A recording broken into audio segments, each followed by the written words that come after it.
اتعبي يوم واحد وهتقعدي طول شهر رمضان مرتاحة، مش شايلة هم السحور. هتجيبي كيلو فول، انا نقعته بقاله 4 ساعات لحد ما الحباية بصي بقت عاملة ازاي. تمام، 4 ساعات مش اكتر من كده عشان ما يقلبش معاكي فول نابت. عندي كوباية صغيرة او نص كوباية عدس، نص كوباية فول مدشوش، نص كوباية رز. دول هنغسلهم ونحطهم مع بعض. هنا عندي طماطمية كبيرة او 2 صغيرين، ليمونية وجزر. الجزر ده انا ما كنتش بحط جزر على الفول بصراحة، بس الطريقة دي بتاعت والدتي، ربنا يبارك لي في عمرها ويديها الصحة والعافية يا رب. تعالوا نشوف هنعمل ايه. تعالوا نخش على الفيديو، نقول بسم الله الرحمن الرحيم. غسلت الرز والعدس والفول، هحط عليهم الكمية كلها اهي.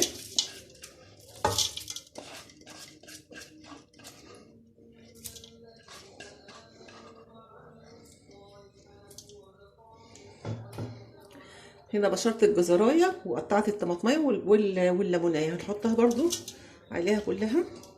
انا اول مره اعمل الفول بالطريقه دي، اول مره احط جزر على الفول، فهجربه. بس انا دقته من ايد ماما اللي ربنا يبارك لي فيها، وحلو زي الفل بصراحه.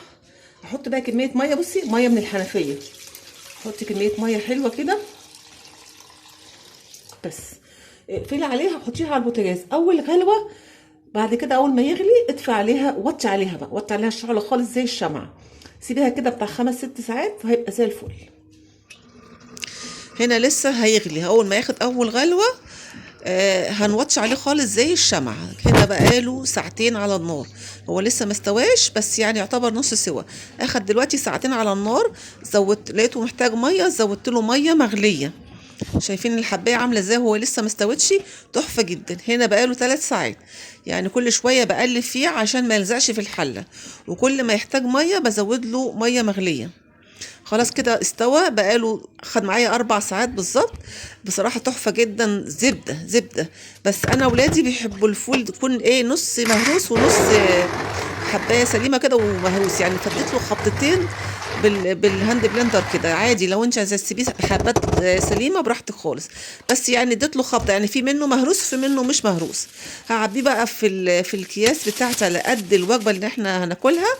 عبيه على قد كام كيس ده براحتك خالص، وعامله معايا كميه حلوه جدا يكفيكي طول شهر رمضان.